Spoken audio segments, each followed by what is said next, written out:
Okay, Mike. So Wrestling Factory here at Hammer Camp, and I just got to put something out there. I'm coming to the factory. I hope so. I owe you a visit to the factory. I keep hitting defense. It's in the same building. We're gonna make this happen. Absolutely. I promise. It's on video, and I'm a man of my word. That's You know perfect. that. Yes, I am a man of my word, right? It'd be good to have you back. If I say it, I'm gonna do it. And I have done a practice there before. So, okay, Mike, when you bring St. Ed's Eagles here and Wrestling Factory guys, because it's not all just exclusively Ed's guys, right? Anybody can go to the factory. Sure. What are you looking for them to get out of Hammer Camp? I think, well, one, you wrestle different partners. You know, there's a lot of the best kids in all throughout the country here. So get a lot of good partners, different partners, because they're always banging with each other. So that's always huge. You know, we're doing a lot of matches this weekend here at camp. So they get that match feel, intensity, and stuff like that. And then obviously the college coaches that are here, they get to meet them, get to talk to them. They get evaluated by the coaches, and then the club coaches, you know, showing technique. And, you know, I picked up a ton of things from Jared Lawrence, and I'm excited for John Stripmatter to teach. So I always take notes, and that's myself. And then obviously I can teach the kids and pass it on. So Jared Lawrence, one of your former rivals. Yeah, He was NCAA champ when you were All-American, right? He was NCAA champ junior year. I was All-American my sophomore year. Sophomore year, okay. So, but you was a guy. Did you All-American the same weight? Yeah. You did. So, okay, so you probably 10 wrestled him at the NCAAs and the Big Ten. Yeah, Big Ten all the time. So crazy. Meets, So crazy. So, and I know, like, you're the type of guy, you're pretty laid back. You like to learn from you. Even if the guy beat you 10 times, you still want to learn from him. I had nightmares and used to, like, think about beating him all the time. You know, he was one of my enemies. And now we've been friends since, you know, after college. He's helped me with my club, gave me ideas and pointers. And, yeah, he's a great guy. He's frenemies. Yeah. Oh, yeah, definitely. So, okay. Cool. Let's talk Wrestling Factory, right? Mike, what's crazy about you is you've got a really unique perspective compared to a lot of high school coaches. Because you coached at Michigan for, what, 6 years? 7 years? 7 years. You've almost been a decade as a college coach in the college game. And it's pretty cutthroat at the Big Ten level. We all know that, right? How do you give the kids pointers on recruiting? And how do, you know, it's like very unique because you were a college coach. You know what the college, you know, you're in their mindset. Yeah, right? You know, try to, you know, teach them that way. You know, when it comes to college, I try to stay off of, like, telling them where to go or this or that. If they ask for advice, I definitely, you know, give them pointers. But, yeah, I think the cool part of, you know, being a college coach at Michigan, recruiting kids, I kind of know what colleges are looking for. So I kind of, in a roundabout way, you know, try to help the kids out, give them ideas. And you know, they want more than just hard-nosed wrestlers. They want well-rounded kids, you know, good in school. Kids they don't have to worry about socially. They got it together, class act. So, you know, a lot of kids think it's just all about, you know, wrestling, which a lot of it is, but at the same time, well-rounded is what they're looking for, you know, good kids.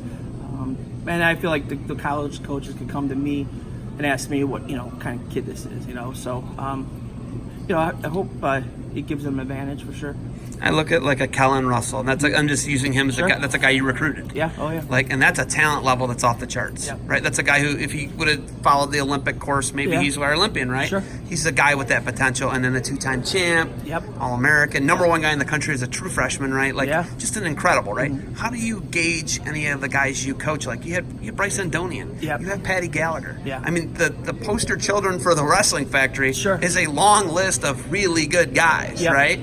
How do we even assess and find these people? It's tough to, you know, when both Bryce and Patty were young, I knew there was something special in them. But it's a long, drawn-out process. I've known those kids since they were 8 years old. You know, I could tell they both had the potential to be really, really good.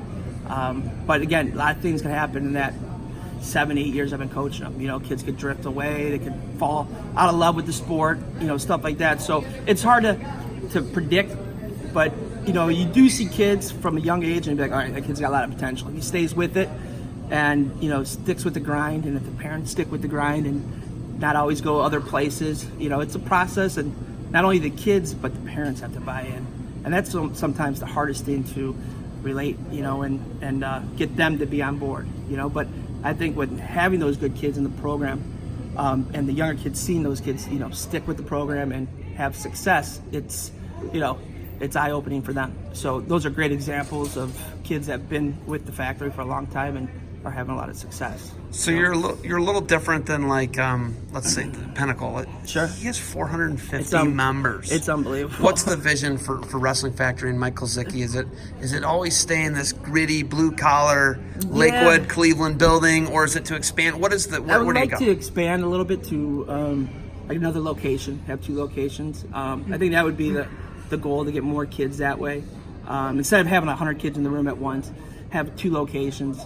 2 days a week you're at the factory, Lakewood. 2 days a week you're at a different location. So I think that's kind of the goal. I started doing that a little bit, but got to have another coach that loves it, that's full time into it.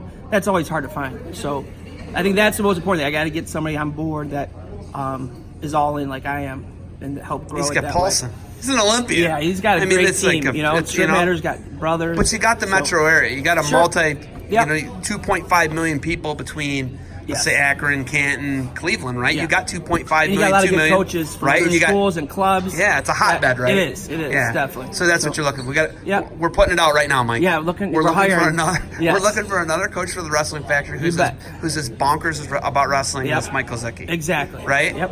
Okay. All right, cool. Mike, you got anything else for me? No. Thanks a lot for coming. Appreciate who's number 1? You going? Yeah, we're going next weekend, flying out with Patty, and he's competing in it. So excited and looking forward to that. Okay, last thing, I lied.